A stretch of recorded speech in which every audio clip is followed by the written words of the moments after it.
Broadcast is now starting. All attendees are in listen-only mode. Hello and welcome to the CFN webinar for December 4th, 2019. Today's topic is Integrated Approach to Palliative Care in Acute Care, or the iPAC AC. And today's presenters are Dr. Kelly Stajdahar and Dr. Neil Hilliard. I am today's host for the webinar. I'm Amanda Lorbergs. And at the end of the webinar, we will answer as many questions as time permits. So feel free to enter those questions either during the webinar or afterward in the question box on the screen. As a reminder, after this webinar, there will be a survey that pops up on your screen. So please give us some feedback on how to improve. And also, if you are looking to have this webinar for a future date, there will be slides and video available within a day or two on our website.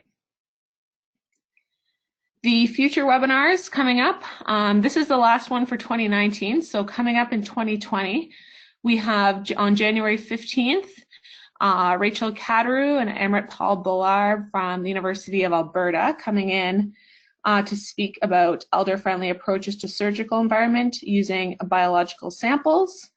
And then on the 22nd, we have Richard Sawatsky and Kara Shekh-Makarov, also from the University of Alberta, and also Trinity Western University, talking about supporting quality of life assessments of frail older adults and their family caregivers. So those are the next couple scheduled webinars for the new year. Not much for CFN announcements, but an important announcement for those applying for the training program. So the deadline to apply for the interdisciplinary fellowships and summer student awards is December 16th, so there's about a week and a half left to apply. If you need more information, you can visit our website. And now I will introduce our presenters. So we have Dr. Kelly Stajdahar, who's a professor in the School of Nursing and Institute on Aging and Lifelong Health at the University of Victoria. She's also a research scientist with Fraser Health. And we also have Neil Hilliard here, who is a palliative care consultant physician in Abbotsford and a clinical associate professor at the University of British Columbia. Welcome. So we will get started. We'll hand over the presentation to our speakers. Okay, thank you so much for the introduction, Amanda. And so I'm Kelly, and Neil, you can say hi if you want. Hi, everybody. And Neil and I are going to share with you a little bit about a study that we completed looking at how to integrate palliative approaches to care in the context of acute care medical units. And I'm just going to apologize to begin with because I seem to have some construction work going on above my head on the roof, so I'm hoping it's not going to get too noisy, but I'll just get going. I'm going to start, and then Neil is also going to be speaking a little bit later. And just let me see now. Let me see if okay. So just to kind of state the objectives of our talk today. Really to understand why we need to think about an integrated approach to a palliative approach to care and acute care, to kind of delineate what we see are the differences between integrated palliative approach to care versus specialized palliative care, and to share with you a little bit about what we've learned about implementing an integrated palliative approach to care into the acute care context. So we are just going to begin with a bit of a why an integrated palliative approach to care, and what do we mean when we say that. We'll talk a little bit about kind of an intervention that we did in the context of acute care. We'll share with you findings from our the study that we did, along with running alongside a quality improvement project, and then we'll hopefully have some time for questions at the end. It's probably not a surprise to a lot of people that work in the context of the acute care setting that we have a kind of a fundamental issue happening in acute care. First of all, it is actually inpatient settings are where most Canadians die, and very few of them are identified as people who could benefit from a palliative approach to care.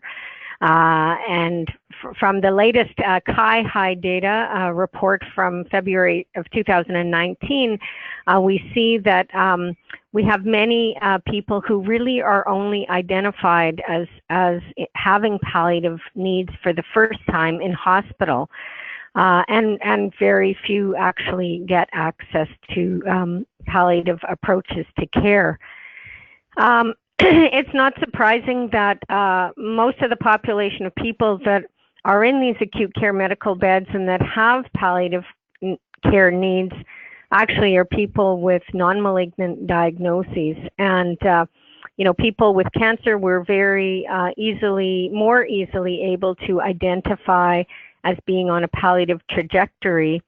But those patients who have advancing progressive chronic illness, like people with renal failure and COPD and heart failure, tend to be identified a lot less than people with cancer. And it is really a group of patients who have tremendous need for palliative approaches to care, but actually, we don't actually even identify that they are on a palliative trajectory.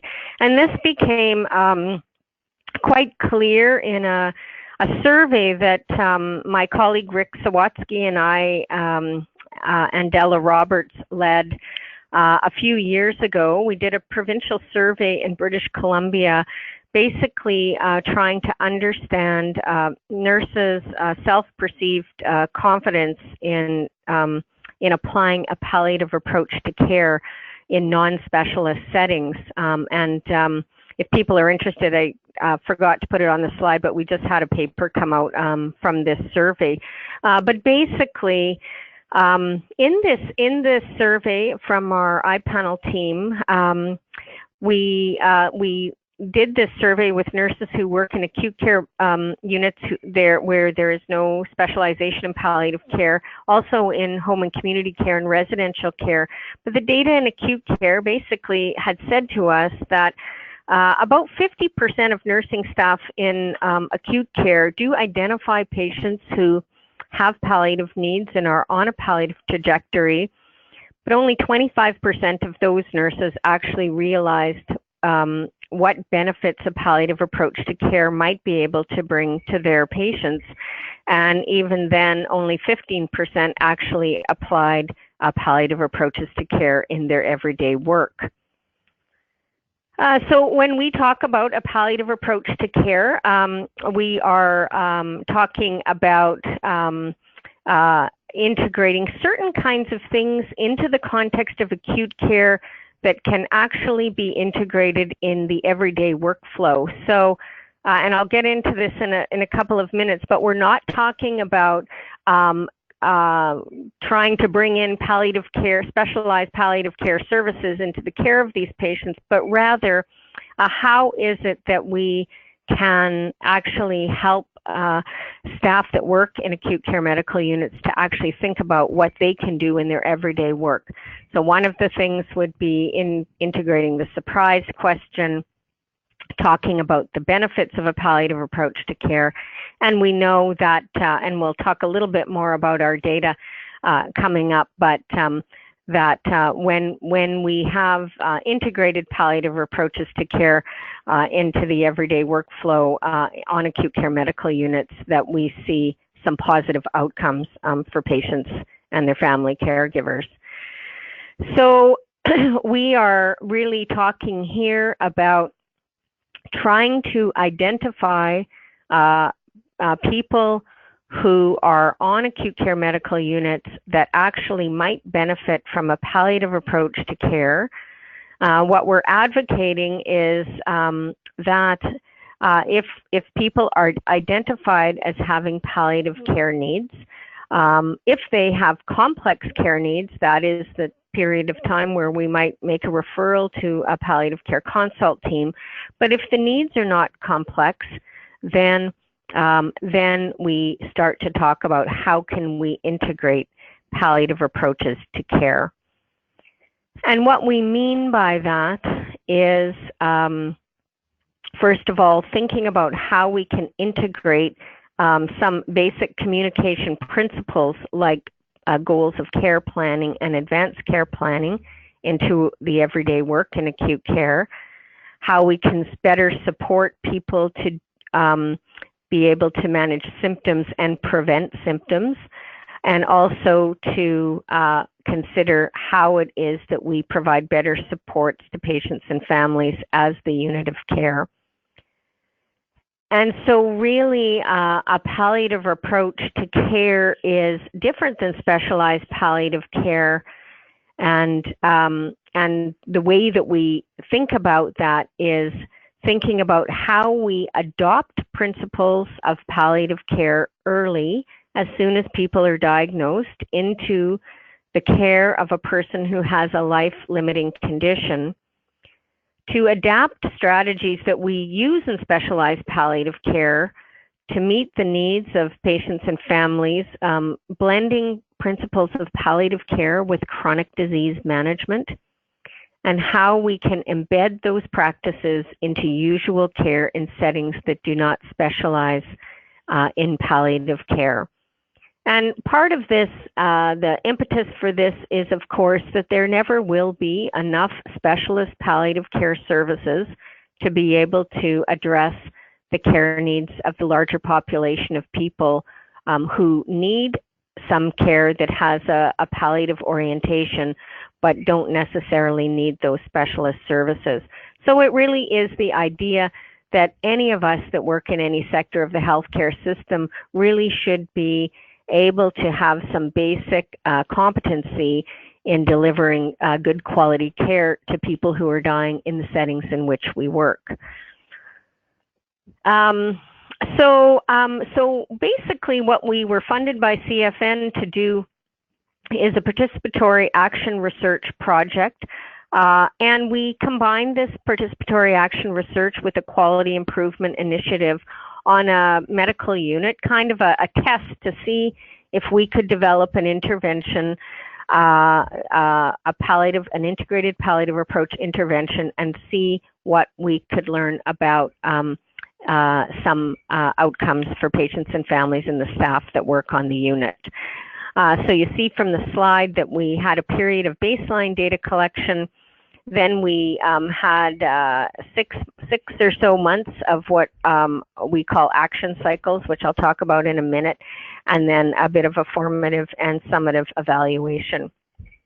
So our overall goal really was to work with staff on this medical unit to explore their beliefs, assumptions, and practices around care in their settings, to sensitize them to the challenges and opportunities that arise in caring for people who are dying and their families in acute care settings, to share information and evidence about a palliative approach to care, the potential benefits to patients, families, and providers in the system, and some of the key ingredients for care delivery, to work closely with that team on the acute care medical unit to develop and implement strategies to integrate palliative approaches into their work that are relevant and that are sustainable and realistic. And I think this is kind of a really important kind of piece, I guess, if we were going to get anything across, that in our work, and it's not just acute care settings that we're doing this kind of work in,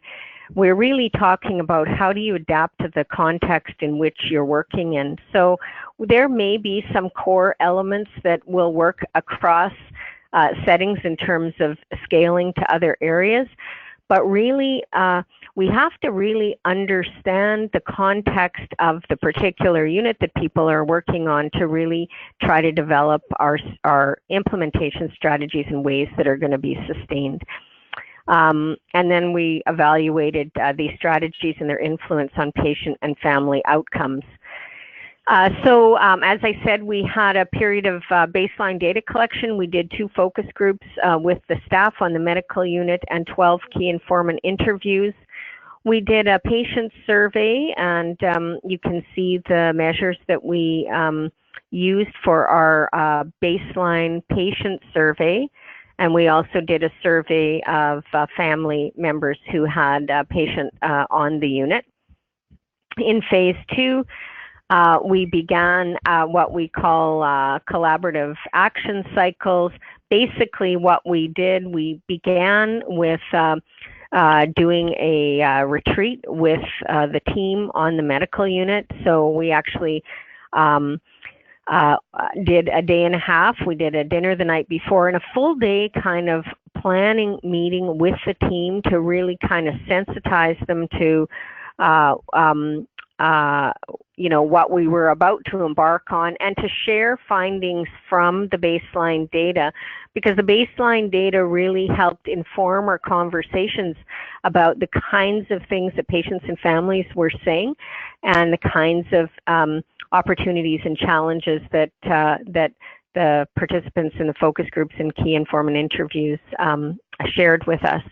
And then finally, for phase 3, and then I would just say we, after that project retreat, then for a period of 6 months, we met every 1 to 2 weeks with what we call the action team. So the whole unit was involved, but we had a group of about 8 people from the multidisciplinary team that worked more intensely with us over a 6-month period, meeting every 1 to 2 weeks to talk about what we were going to try out, how it worked, so kind of that almost QI kind of process, but with a very intentional data collection process attached to that. And those meetings were facilitated by 2 clinical nurse specialists that worked in the hospital that we were working with, and they were supported by our research team in terms of planning out our next kinds of activities. We collected field notes, structured reports. We did some interviews with people in that team and focus groups as part of our summative evaluation. And in our phase 3, we did that along with using all of the data from what we had learned in the action team meetings. We did a post survey with patients and families on quality of life and satisfaction with care, some patient journey mapping, and a look at the medical record data. So we're going to just share. I'm going to talk a little bit about some of the qualitative findings, and then Neil is going to take over and share some of what we've learned from the quantitative findings. Basically, the kind of phase 1 period, those baseline focus groups and key informant interviews, really, it wouldn't be a surprise to anybody that works in acute care that integrating palliative approaches to care is challenging in the acute care environment. It's an environment that is quite busy. I think people sometimes feel very overwhelmed in those environments, and it is also a bit of a task-focused environment.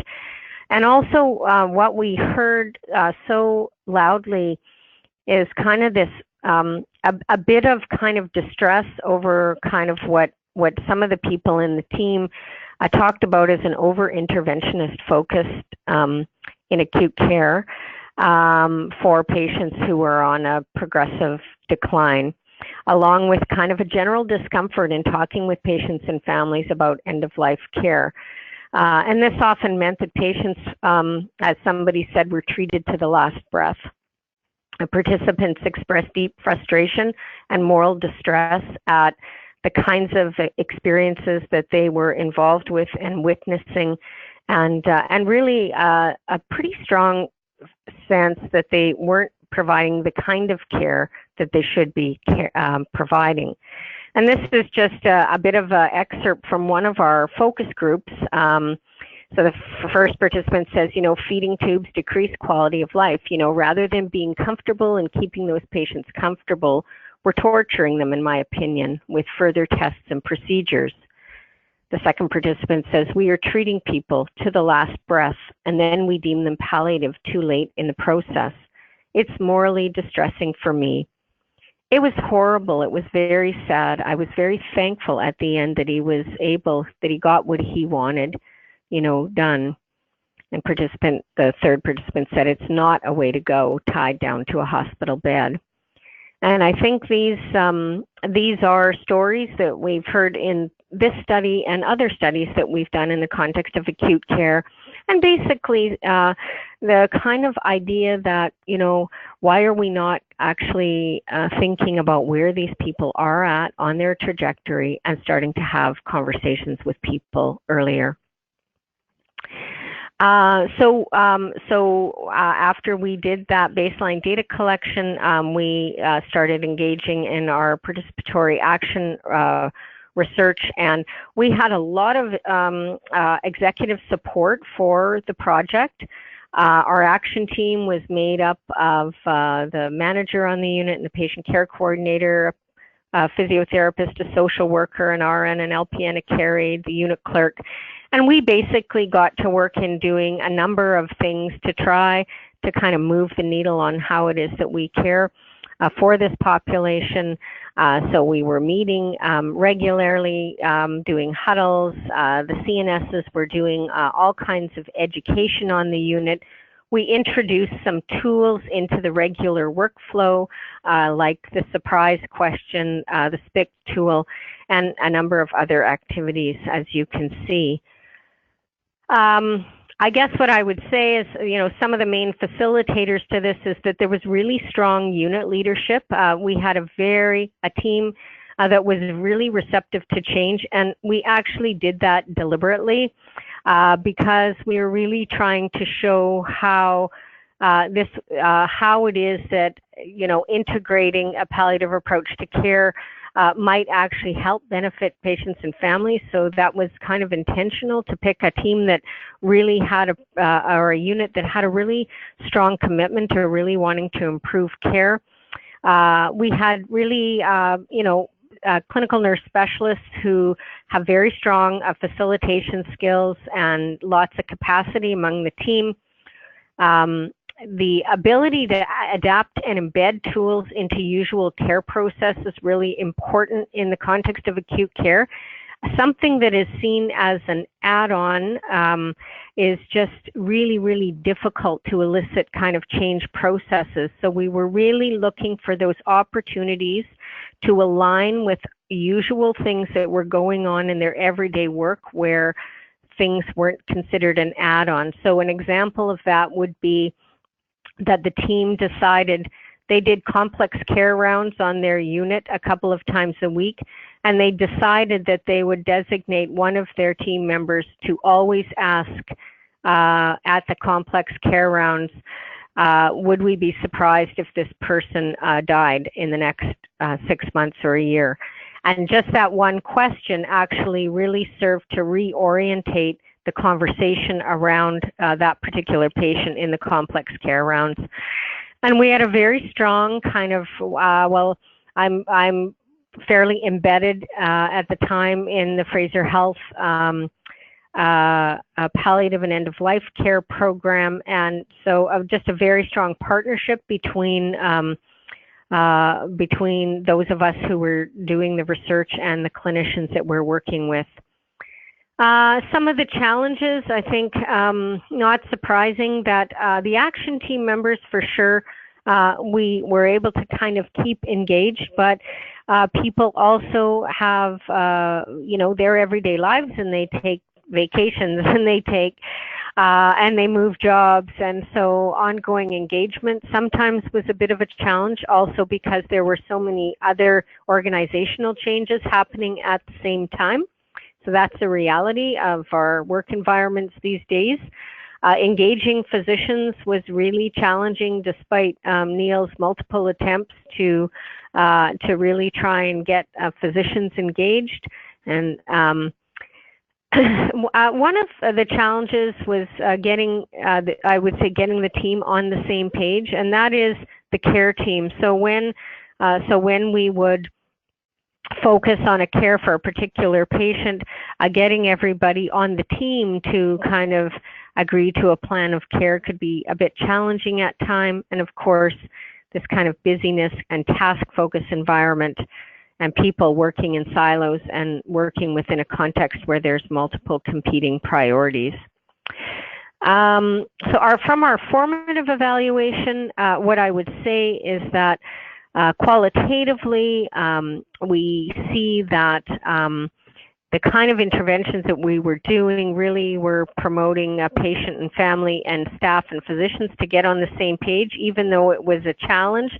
That was kind of a pre kind of action team challenge, but we really did find that outcomes for patients and families in terms of getting the team on the same page around prioritizing the patient's goals and preferences started to come together as the team started to work better together. I think that we saw a lot of confidence building in the team to have conversations, sensitive conversations that enable care planning that matches patients' goals and preferences.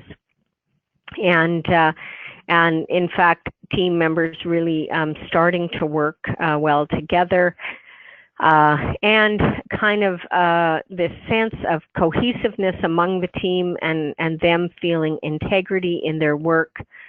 And I think the action research process really helped create awareness about the importance of identifying and recognizing patients who were on a palliative trajectory. So I would say that this particular intervention really increased interdisciplinary collaboration. They implemented rounds twice a week and really incorporated this idea of integrated palliative approach to care. Identification flags for people who might be on a palliative trajectory were incorporated into the workflow. A lot of confidence around it, beginning goals of care conversations and advanced care planning.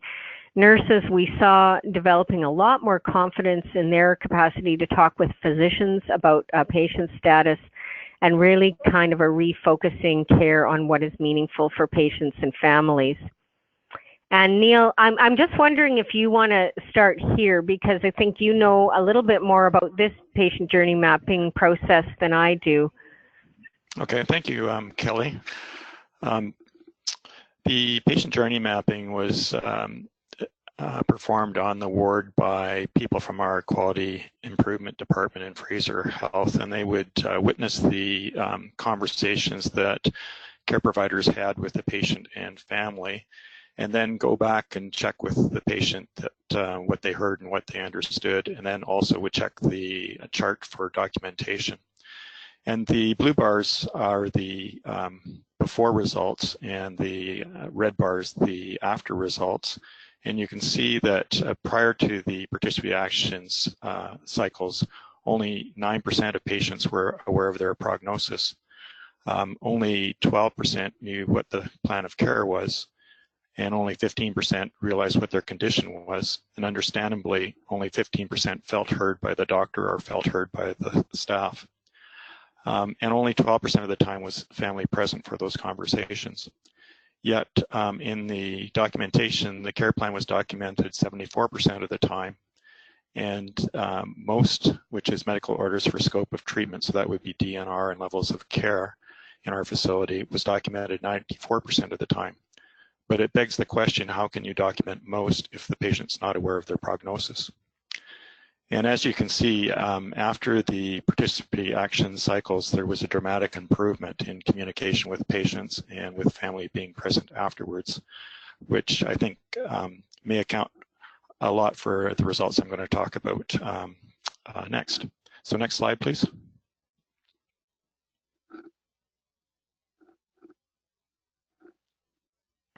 Mm-hmm. Oh, okay. There we go. Thank you very much. So the quantitative analysis was done through Dr. Rick Sawatsky at Trinity Western University. Dr. Sawatsky passes on his regrets that he is unable to attend the webinar today. He very much would have liked to. For the quantitative analysis, we obtained baseline data prior to the participatory action cycles and compared this to data obtained after the intervention. T-tests and chi-square tests were used, and a p-value of less than 0.05 was identified as being significant. All analyses were controlled for age, gender, and self-reported diagnosis. As well, univariate and multivariate analysis was done for significant covariates and confounders, and single and multiple linear trends regression models were developed. We also used statistical process control charts to identify special cause associated with the Participatory action interventions. Next slide, please.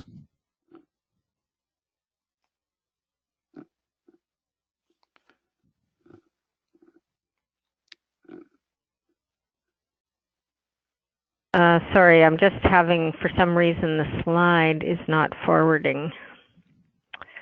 Let me see if I can just. Okay, sorry. Thank you, Kelly. To give some context to the iPAC AC study and results, Abbotsford Regional Hospital and Cancer Centre is a 300-bed regional hospital serving the Eastern Fraser Valley in British Columbia. It is one of the 3 large regional hospitals in the Fraser Health Authority, serving a primarily urban population of 1.8 million people. The iPAC AC project involved 1 of 5 medical units in the Abbotsford Regional Hospital. Additionally, there is a 10-bed palliative complex care unit and a standalone hospice on site. There is a palliative medicine consult team consisting of nurse clinicians, a palliative care physician, social worker, clinical nurse specialist, and some spiritual care support that provides consultation and support in acute care as well as in hospice and the community. The role of the consult team is also to provide support for primary care providers to provide a palliative approach to care. As you can see from this slide, approximately 85 to 90% of iPAC patients are non-cancer patients. Approximately 10% were primarily dementia patients. The majority were patients with end-stage chronic disease such as congestive heart failure, COPD, and renal failure. As there is a hemodialysis unit in the hospital, there are also many end-stage renal disease patients with their multiple comorbidities, and these patients accounted for approximately 1/2 of the medical unit iPAC patient population. Over the 6 months of participatory action cycles, there were changes in the medical unit population, with gradually less renal failure patients, a peak of COPD patients in January, and a peak of CHF patients in February. Next slide, please. One of our goals was to assess the unmet needs of iPAC patients using patient and family reported outcome and experience measures. iPAC patients and family caregivers were enrolled by 2 clinical nurse specialists.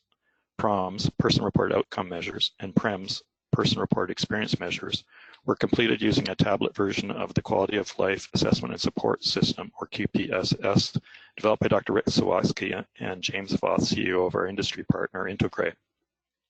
The QPSS instrument has great potential as a point-of-care instrument, but this was not the intention of this project. Instead, the QPSS was used to facilitate completion of PROMs and PREMs by patient and family caregivers, and assist in data collection for later analysis.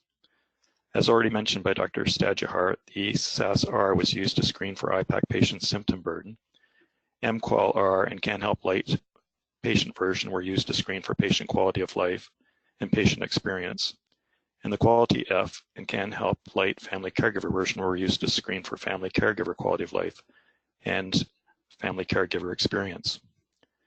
It should be emphasized that because of the short length of the participatory action study, numbers are small in each group of patients and family caregivers, hence the results are only descriptive of the patient populations.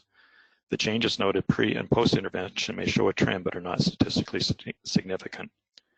The patients and family caregivers in the pre and post groups were of 2 different cohorts more than 6 months apart. They were not the same patients and family caregivers, so could not be followed longitudinally.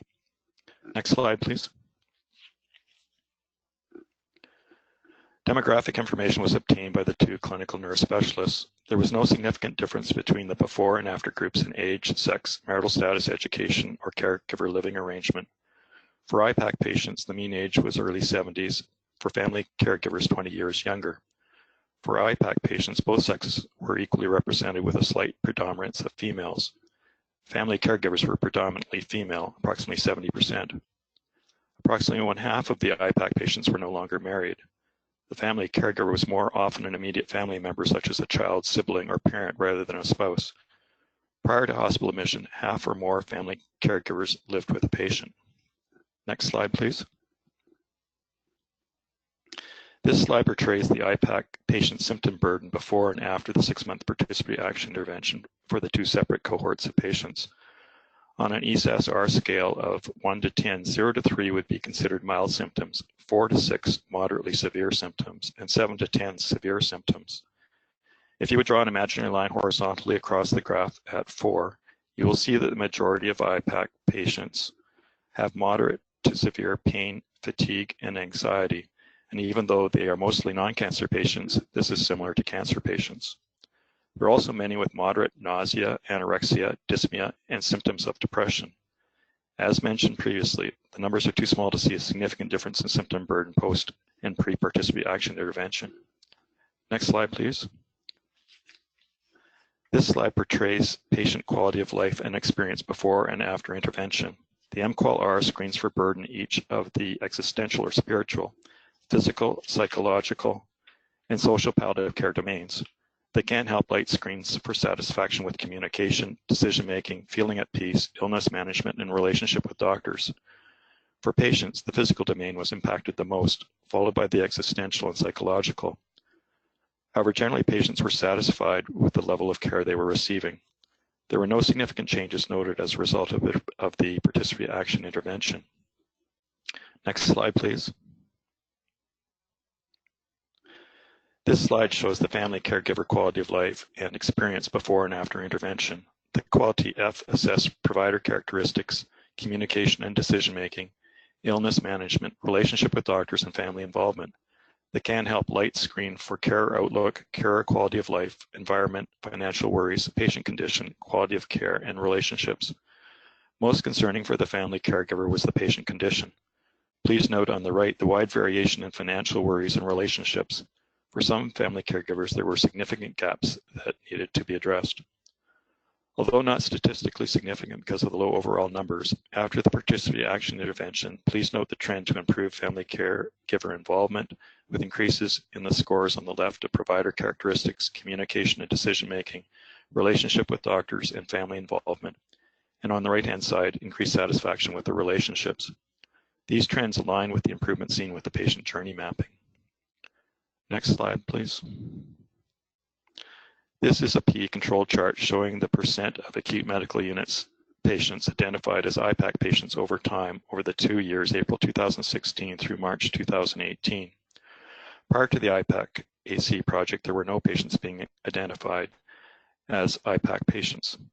For baseline data in the 6 months prior to the participatory action intervention, 2 clinical nurse specialists identified iPAC patients using the surprise question supplemented by the SPIC tool. The 2 CNSs identified a mean of 22% of the medical unit patients as benefiting from a palliative approach to care. Once the medical unit team began identifying iPAC patients on a twice-weekly regular basis starting October 1st, 2016, iPAC patient identification was increased to a mean of 34% of the acute unit patients. On this unit, with an average of 140 admissions per month, this means that by January 2017, approximately 50 iPAC patients were being identified each month for the participatory action cycles. For this medical unit, the physiotherapist and social worker ended up being the champions to identify iPAC patients. In September of 2017, when both the physiotherapist and the social worker were away at the same time, you can see on the chart the drop in iPAC patient identification. Earlier on the chart, November 1st, 2016, you can also see a drop in iPAC patient identification when iPAC was first introduced, and this was electronic medical charting in Meditech for nursing, and one of the competing priorities we had to deal with. In all, over the 1-year project, 1,806 patients were seen. 641 patients were flagged as iPAC patients, or 35.5% of the total. The results that I will now be reporting are those that were statistically significant. Next slide. Yep. There were 189 iPAC patients in the pre-PAR group and 432 patients in the post-participatory action research group. There were significantly greater, older by 4 years iPAC patients in the post-PAR group. Otherwise, there was no significant difference in sex or primary medical condition. 85% were non-cancer patients. Next slide, please. This is an X-bar sigma control chart displaying the average length of stay of iPAC patients for the 6 months preceding the PAR intervention, the 6-month intervention period, and 3 months following the intervention. The upper chart shows the length of stay in days, and the lower chart, the variation in length of stay in days. What is immediately visible, even probably from across the room, is a decrease in the wide variability of the average length of stay following the start of the intervention. And that's indicated by the arrow in the annotation implementation. This is accompanied by a reduced average length of stay of 4.72 days. The reduction in variability and average length of stay is sustained in the 3 months following the intervention. The control chart shows special cause, not common cause, that results from normal statistical variation of the system. The special cause coincides with the participatory action intervention, leading to a new stable system. Next slide, please. This chart shows the geometric mean ratios and confidence intervals for variables used in the multivariate linear regression analysis. Of note, the median length of stay for iPAC patients was longer by a ratio of 1.86 than other patients. For cancer patients, 1.42. For congestive heart failure patients, 1.32. Dementia patients, 1.36. And renal failure patients, 1.14. However, the median length of stay for iPAC patients post-PAR intervention compared to pre-PAR intervention was 0.91, or approximately a 9% reduction in median length of stay. For a median length of stay of iPAC patients of 14 days, a 9% reduction calculates out to a 1.26 day improvement in median length of stay. For 50 iPAC patients identified per month, this would mean a saving of 63 bed days per month. In patient terms, this means 2 less hallway bed patients every day of the year, or 2 less patients per day admitted to the emergency department waiting to be moved to the medical unit. Not only would this hugely positively impact the patient experience not to remain in an emergency or in a hallway bed, but it leads to better quality of care and more efficient access and flow. Next slide, please. This chart shows the discharge position of iPAC patients before and after participatory action intervention. There is a statistically significant 42% reduction of mortality on the acute medical unit and a 24% improvement in the percent of iPAC patients discharged home. For the majority of iPAC patients, this is not their terminal hospital admission. Referring to the first high report slide, iPAC patients are being identified earlier and will have more timely access to supportive care. Next slide, please. Here we have a P control chart that shows a 25% reduction in the biweekly special care unit percent utilization. Special care units being ICU, CCU, and the high acuity unit by iPAC patients from a 39% utilization to 29% utilization after the participatory action intervention. The annotations are for the start and finish of the participatory action intervention. The 25% improvement is maintained after the participatory intervention ended. Next slide, please. This is an interesting slide showing palliative care referrals for iPAC patients dropping to 0 and remaining 0 for over a year after the intervention completed. What this means is that the primary care team on the acute medical unit has owned providing a palliative approach to care for iPAC patients rather than referring iPAC patients once identified to the palliative care program. Next chart, please. Chart audits were performed for the first 20 iPAC patients who died pre-PAR and for the first 20 iPAC patients who died post-participatory action research intervention. For this subset of iPAC patients who died on the medical unit, ICU utilization was reduced from 30% to 5%, average length of stay from 28 days to 15 days, and palliative program referrals from 50 down to 35%. Next slide, please. iPAC patients continue to be identified long after the participatory action intervention completed. There has been a significant increase in identification to 37% of the patients of the unit being iPAC patients in 2018. Last week, I checked the data for January 2019 until the end of October this year. There continued to be an average of 58 iPAC patients identified per month. Next slide, please. In conclusion, patients who can benefit from a palliative approach to care alongside usual care can be identified by primary care providers on an acute care medical unit. A change in culture to a person and family-centered, team-based, integrated palliative approach to care is possible and sustainable on an acute care medical unit through a participatory action approach. The Institute of Healthcare Improvement, IHI, quadruple aim of improved quality of care, improved patient and family experience, improved provider experience, and at reduced cost is possible through introducing an integrated palliative approach to care in acute care. Referring to the gaps in care identified in the February 2019 Access to Palliative Care in Canada CIHI report, integrating a palliative approach to care in acute care through a participatory action intervention can improve both timely and equitable access to palliative care services in Canada. Next slide, please. Kelly and Rick and I would like to acknowledge the support of CFN, Fraser Health, Physician Quality Improvement Program, iPanel, the University of Victoria, Trinity Western University, and Ontario. Next slide, please. A palliative approach to care is person and family-centered and team-based. We would like to thank all those of the iPAC AC innovation community who were all part of the team. And I should mention that we also had 2 patient and family caregiver representatives on our steering committee. For any questions after the webinar, our contact information is also listed here. Thank you for your attention, and Kelly and I would be glad to address any questions. Great, thank you very much, Kelly and Neil. We have some questions coming in, but to give everyone an extra moment to type them out if they're in the process, I'll get us started here. And, you know, to either one of you, to what extent do healthcare professionals on medical units require additional training to provide a palliative approach? Do you want to take that one, Kelly? Well, you can. Okay. Or me. It doesn't matter. Maybe we both should. Yeah. I mean, I think for sure, you know, it's not that people don't need training. They do.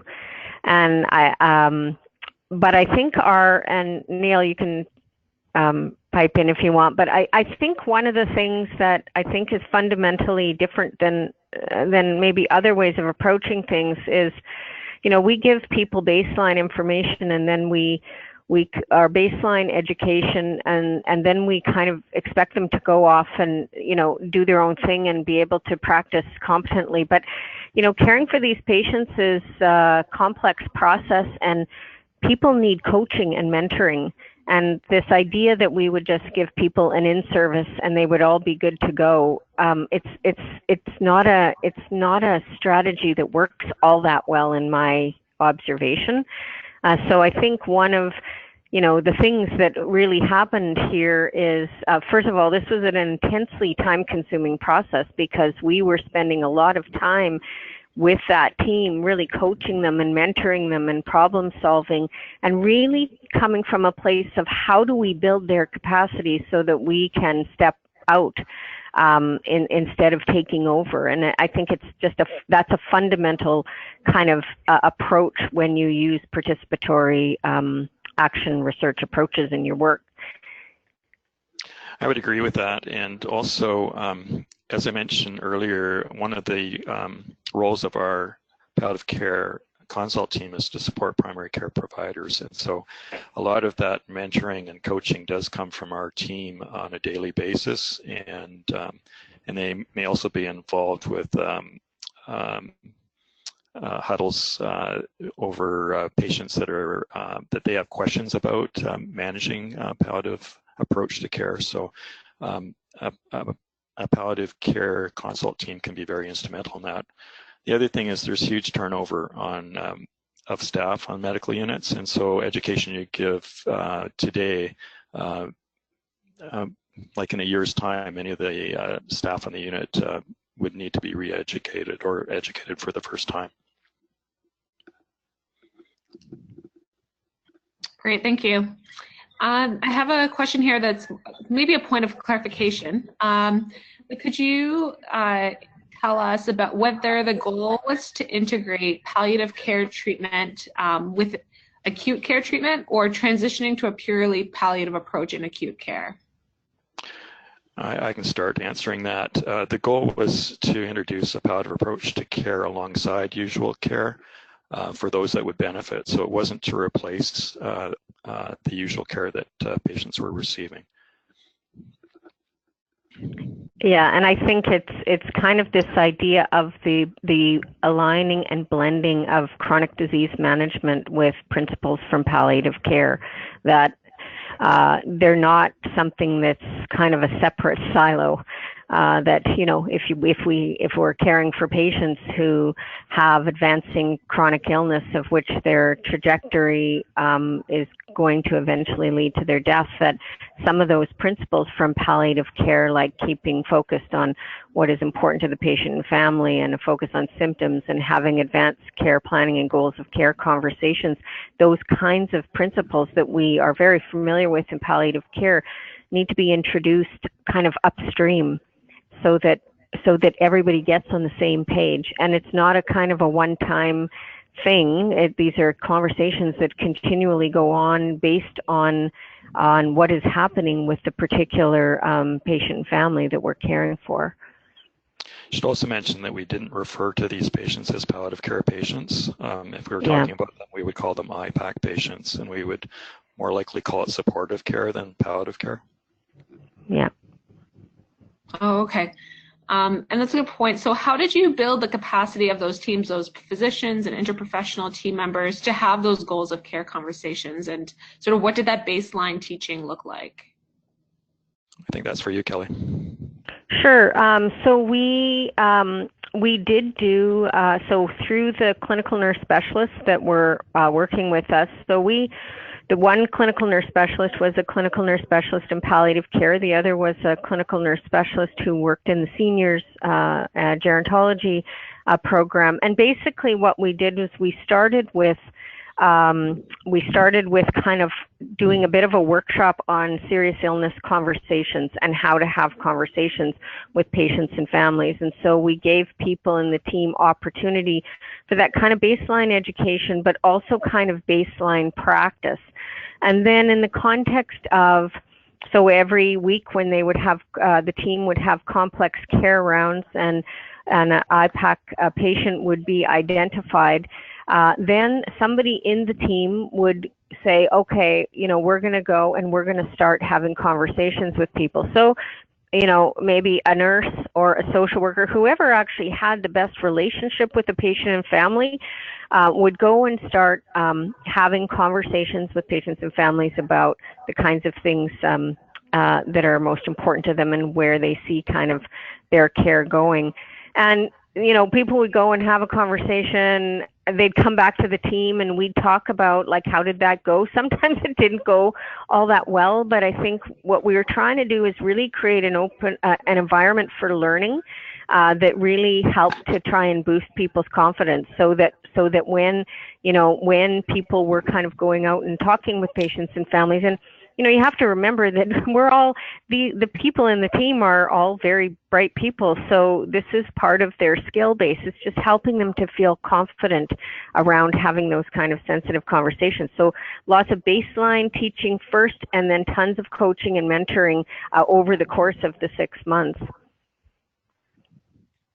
Yeah, a very intensive process, it sounds like. And do you have any suggestions for bringing family physicians on board to recognize the benefits of a palliative approach to care earlier in the disease trajectory? That was the focus of our next project, which was integrating a palliative approach to care in home and community. And it's very difficult to engage physicians, and especially in the community where they are scattered in different clinics. So we did collaborate with the Abbotsford Division of Family Practice and with Fraser Health and with community provider, the Abbotsford Hospice Society. And to actually engage the family physicians, we did lunch and learns. So the project scope was limited to 3 different clinics. One was a primary care access clinic that received patients discharged from hospital that didn't have a family doctor. Another was a clinic that was in the area where the most iPAC patients originated from for our study. And it was a clinic of 2 physicians. Another was a larger clinic with extra staff as well. So we found that the face-to-face involvement with family physicians was the most effective in engaging them. Okay, thank you.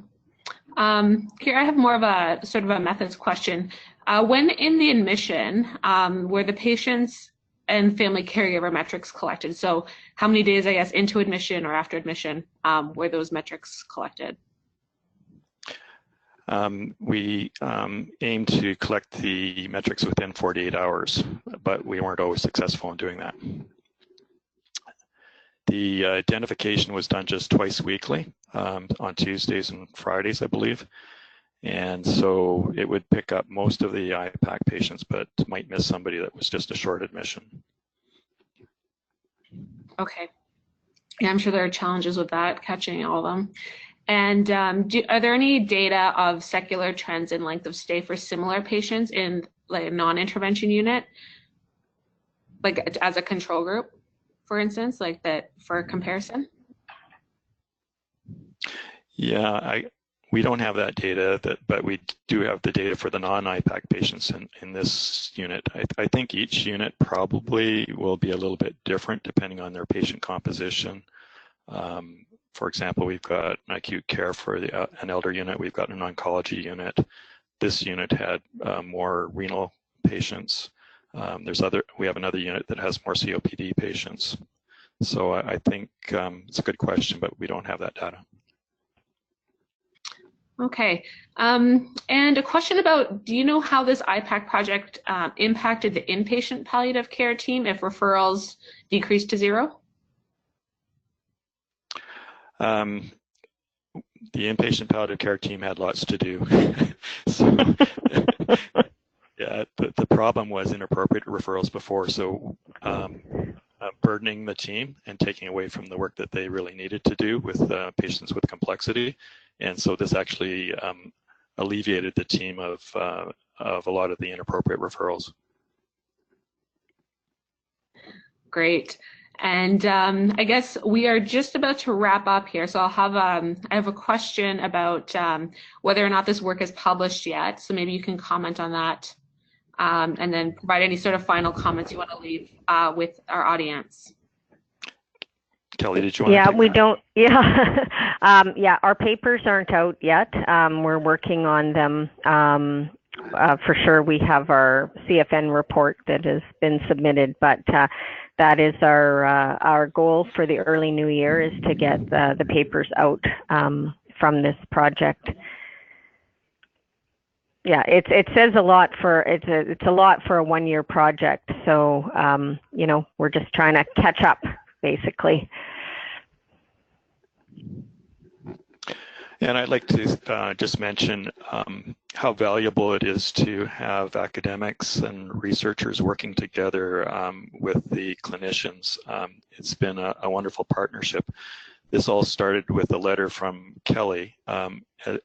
She, at the time, I was program medical director for Fraser Health, and I received this letter about the iPanel survey results, and saying, well, what are you going to do about this? And so I really didn't know what to do about it. It seemed like too big a job to do, but I said, well, can you help? And so Kelly said she would help, and this is the result.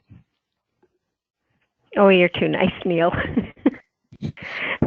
But it is really good when, you know, I think one of the things that I think has always been pretty evident in the collective work that we do together is our goal is really always kind of around how do we actually get better care for patients and families. And I think that we're all united in that common goal, and you know, trying to find ways to work together to do that and use our research as kind of